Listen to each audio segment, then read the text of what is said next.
नमस्कार, न्यूज 18 बिहार झारखंड के digital platform को आप देख रहे हैं। मैं हूं शुभी मिश्रा आपके साथ और दुनिया की खबर में आपका स्वागत है। हर रोज हम अंतर्राष्ट्रीय खबर की जानकारी आप तक पहुंचाते हैं और खास तौर पर ईरान इजराइल की चर्चा इस वक्त पूरे विश्व भर में चरम स्तर पर हो रही थी। हालांकि अभी युद्ध से पहले शांति जरूर हो गई है, सीज फायर जरूर हो गया है, लेकिन जाहिर है इस युद्ध में जीत किसकी हुई, ये सवाल सबके मन में है। क्या ईरान जीता या इजराइल जीता? कौन अपने मंसूबों में कामयाब रहा? किसने कितना अटैक किया? कौन किस पर भारी पड़ा? ये सवाल सबके जहन में है। युद्ध तो हुआ, लेकिन जीत किसकी हुई है, ये एक बहुत बड़ा सवाल है।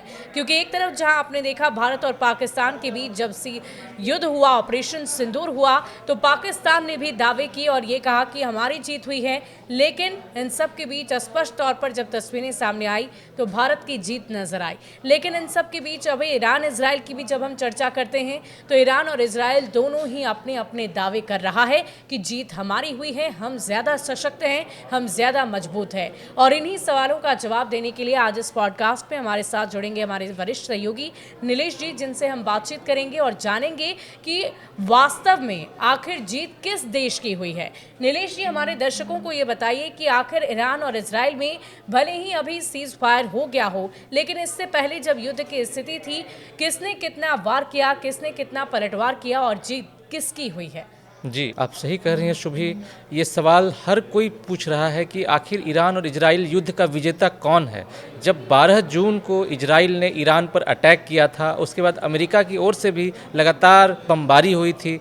उसके बाद पूरी दुनिया ने देखा किस तरह से ईरान और इजराइल ने एक दूसरे पर वार पलटवार किया। दोनों ओर से बैलिस्टिक मिसाइल दागी गई, हाइपरसोनिक मिसाइल से हमला किया गया और अब इस युद्ध के बहुत सारे दिन गुजर चुके हैं। अमेरिका के पहल पर सीज फायर भी हो चुका है और ईरान जो है वापस अपनी पटरी पर लौट रहा है। इजराइल में भी ज़िंदगी लौट रही है और ये सवाल हर किसी के मन में है, कौन जीता इस युद्ध में आखिरकार। तो इसी के सवाल के जवाब में अब हमें जाना होगा ईरान की वर्तमान स्थिति को देखने के लिए।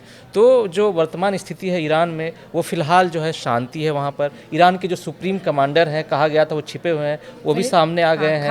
हाँ, अली खामनेई, वो भी सामने आ गए हैं। उन्हें कई सार्वजनिक कार्यक्रमों में भी देखा गया, वो जनता के बीच भी देखे गए और जैसे वो जनता के बीच पहुंचे, ईरान की जनता ने जोर शोर से नारे लगाए और एक बार फिर से ईरान में जो है आत्मविश्वास लौटता दिखा। और जहां तक दूसरी बात है परमाणु कार्यक्रम की, तो शुभी हम अपनी जनता को, अपने दर्शकों को बता दें कि कई सारे जो है सैटेलाइट तस्वीरें सामने आई है और कई सारी खुफिया रिपोर्ट भी सामने आई है, जिसमें ये साफ हो गया है कि ईरान ने अपना परमाणु कार्यक्रम एक बार फिर से शुरू कर दिया है। ये वही परमाणु कार्यक्रम है जिसको ख़त्म करने के लिए इजराइल ने और अमेरिका ने ईरान पर हमला किया था और किस तरह से नुकसान हुआ था। लेकिन जब ये साफ़ हो गया है कि ईरान ने फिर से अपना परमाणु कार्यक्रम शुरू कर दिया है, तो एक बार फिर से यही सवाल उठ रहा है कि अमेरिका का दावा कहाँ गया, इजराइल का वो दावा कहाँ गया कि ईरान का परमाणु कार्यक्रम खत्म हो गया है। जी सुबह वाकई, और दावे तो दोनों ही देश की तरफ से किए जा रहे हैं, लेकिन जो वर्तमान स्थिति है उसके आधार पर हम ये ज़रूर समझ सकते हैं कि आखिर जीत किसकी हुई है।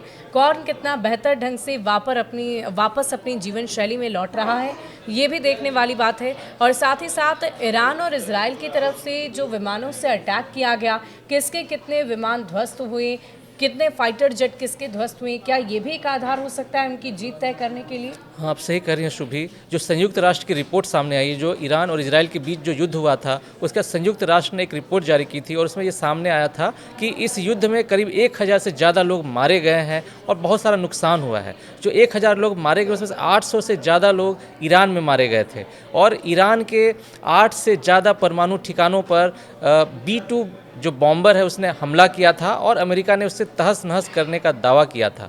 लेकिन जैसे ही ये रिपोर्ट सामने आई है कि ईरान ने अपना परमाणु कार्यक्रम शुरू कर दिया है, उससे अमेरिका के दावे पर सवाल उठ गए हैं। हालांकि अमेरिका ने इन दावों को खारिज कर दिया है कि ईरान अपना परमाणु कार्यक्रम नहीं चला रहा है। लेकिन जैसे ही खामनेई सामने आए, वापस लौटे, जो वो छिपे हुए थे 12 दिन तक, तो यानी कि अब सवाल उठ रहा है कि इजराइल और अमेरिका के हाथ में क्या है, क्या लगा।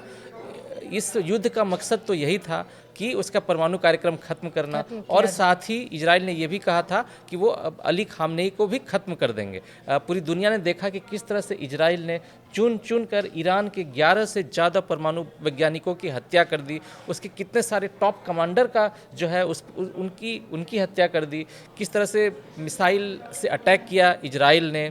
और इजराइल की ओर से ये दावा किया गया कि ईरान को बहुत बड़ा नुकसान हुआ है। हालांकि ईरान की ओर से भी जवाबी अटैक किया गया था। हमने देखा भी किस तरह से ईरान की मिसाइल्स ने इजराइल के जो शहर हैं हाइफा, यरूशलेम, वहाँ की राजधानी तेल अवीव पर किस तरह से बमबारी की, और उस ईरान की ओर से किए गए बमबारी को रोकने के लिए अमेरिका सामने आया।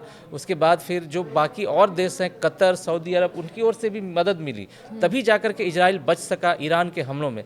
यानी कि ईरान को जिस तरह से कमतर आंकने की कोशिश की थी अमेरिका ने, इजराइल ने, वो उस तरह से उससे कहीं ज़्यादा बड़ा जो है देश साबित हुआ। ईरान के पास अभी भी बहुत सारे टेक्नोलॉजी है, तकनीक है, अभी भी बहुत सारे परमाणु वैज्ञानिक हैं ईरान के पास, जिसके जरिए ईरान अपने मंसूबे जो है वो पूरे कर सकता है। यही वजह है कि अमेरिका ने बीच में कूद कर उसको सीज फायर किया। अमेरिका को जब भरोसा हो गया कि ईरान के परमाणु कार्यक्रम खत्म हो गए हैं, तहस नहस हो गए हैं, तभी उसने युद्ध के 12 दिन के बाद जबरन दबाव बनाकर जो है ईरान को दबाव बनाकर सीज फायर करवाया। अब जो है सीज फायर के बहुत सारे दिन गुजर चुके हैं और इस युद्ध के कारणों की समीक्षा हो रही है, हार जीत की समीक्षा हो रही है। लेकिन जो समीक्षा हो रही है उसमें ये साफ पता चल रहा है कि अमेरिका और इजराइल के हाथ कुछ भी नहीं लगा, क्योंकि अभी भी ईरान का परमाणु कार्यक्रम फिर से चल रहा है। खामनेई भी जिंदा है और वो ईरान को एकजुट करने की कोशिश कर रहे हैं। ईरान पूरी मजबूती के साथ एक बार फिर से उठ चुका है और जितनी सारी तैयारी युद्ध के पहले उनकी तरफ से की जा रही थी वो अभी भी बदस्तूर जारी है। जी, आप सही कर रही हैं। यानी कि ये युद्ध जो है ईरान और इजराइल का युद्ध अभी खत्म नहीं हुआ है, ये कड़ी है। ये ईरान और इजराइल दूसरी बार आमने सामने भिड़े थे। इससे पहले भी उन दोनों देशों के बीच युद्ध हुआ था और ये दूसरी बार है जब ये हवाई हमला, हवाई के जरिए युद्ध हुआ। और अभी फिलहाल सीज फायर है अमेरिका के दबाव में। तो ये युद्ध से पहले की शांति कही जा रही है, क्योंकि ईरान की ओर से एक बार फिर से ईरान को पता है कि उस पर कभी भी हमला हो सकता है। इसलिए ईरान भी जवाबी कार्रवाई करने के लिए पूरी तरह से तैयार हो रहा है। और अमेरिका और इजराइल भी ईरान के हालात पर नज़र रखे हुए हैं। जो इजराइल के प्रधानमंत्री हैं बेंजामिन नेतन्याहू, अभी कुछ दिन पहले वो फिर से अमेरिका के राष्ट्रपति डोनाल्ड ट्रंप से मिलने गए थे। उन्होंने डोनाल्ड ट्रंप के प्रति आभार जताया, उनकी मदद के प्रति आभार जताया, क्योंकि अगर अमेरिका की ओर से इजराइल को मदद नहीं मिलती तो इजराइल का बचना बहुत ही मुश्किल था। ये तो पूरी दुनिया ने देखा कि किस तरह से अमेरिकी फाइटर जेट्स, इजराइल कमजोर पड़ता जा रहा था, लगातार अटैक्स हो रहे थे और बहुत कुछ वहाँ पर नेस्तनाबूद हो चुका था। लोगों की जानें जा रही थी, एयरपोर्ट्स तबाह किए जा रहे थे, बहुत सारी नुकसान की तस्वीरें हमने देखी है। जी, आप सही कर रही हैं। और तभी तो अमेरिका सामने आया जब इजराइल कमज़ोर होने लगा तो अमेरिका मदद के लिए मदद के लिए सामने आया। लेकिन जैसे ही ये युद्ध हुआ था, आपको याद होगा शुभी, उसी समय अमेरिका के विदेश मंत्री सामने आए थे और उन्होंने साफ कहा था कि नहीं, वो इस युद्ध में अमेरिका शामिल नहीं है और ईरान अमेरिका के नागरिकों को और अमेरिका को निशाना ना बनाए, क्योंकि अमेरिका का इसमें कोई हाथ नहीं है। लेकिन जैसे जैसे युद्ध आगे बढ़ता गया, लोग भी अमेरिका में मारे गए थे। किसने मारा इसकी जानकारी अब तक नहीं मिल पाई है। अमेरिका ने ये कहा था कि हम कोशिश कर रहे हैं लोगों के बारे में जानकारी जुटाने की, लेकिन ऐसी कोई तस्वीर सामने आई नहीं। तो कुल मिलाकर हम ये कह सकते हैं कि ईरान इस वक्त मजबूत स्थिति में नजर आ रहा है और ये जो युद्ध पूरा हुआ उसमें ईरान की स्थिति अभी भी काफ़ी मजबूत है इजराइल के मुकाबले। जी, आप सही करें शुभी। अभी ईरान जो है अपनी ताकत बटोरने की कोशिश कर रहा है, जमा करने की कोशिश कर रहा है। हालांकि ईरान को इस युद्ध में बहुत नुकसान हुआ है, बहुत सारे कमांडर मारे गए हैं, बहुत सारे परमाणु वैज्ञानिक मारे गए हैं, उसके परमाणु ठिकानों को भी नुकसान हुआ है और बहुत सारे लोग भी मारे गए हैं, इंफ्रास्ट्रक्चर को बहुत नुकसान हुआ है। ये बात सच है। लेकिन इसके बावजूद ईरान जवाबी कार्रवाई करने की तैयारी कर रहा है। उसे पता है कि उस पर अभी भी युद्ध का खतरा टला नहीं है, इसलिए वो जवाबी कार्रवाई करने की तैयारी कर रहा है, अपने दोस्तों को इकट्ठा कर रहा है, अपने परमाणु वैज्ञानिकों को तैयार कर रहा है। सैटेलाइट तस्वीरों से साफ हो गया है कि उसके परमाणु ठिकानों पर हलचल तेज हो गई है। रूस की वही कोशिशें, वही कवायद जारी है। तो कुल मिलाकर हम ये कह सकते हैं कि ईरान की जो स्थिति है वो इजराइल के मुकाबले बेहतर है, मजबूत है और जाहिर है युद्ध तो भले ही शांत हो गया हो, सीज फायर ज़रूर हो गया हो, लेकिन कभी भी युद्ध की आहट फिर से सुनाई दे सकती है। इस पूरी खबर को लेकर आपकी क्या राय है? क्या आप भी सोचते हैं कि ईरान इजराइल से ज़्यादा मजबूत स्थिति में है? हमें कमेंट सेक्शन में लिखकर ज़रूर बताइएगा। शुक्रिया।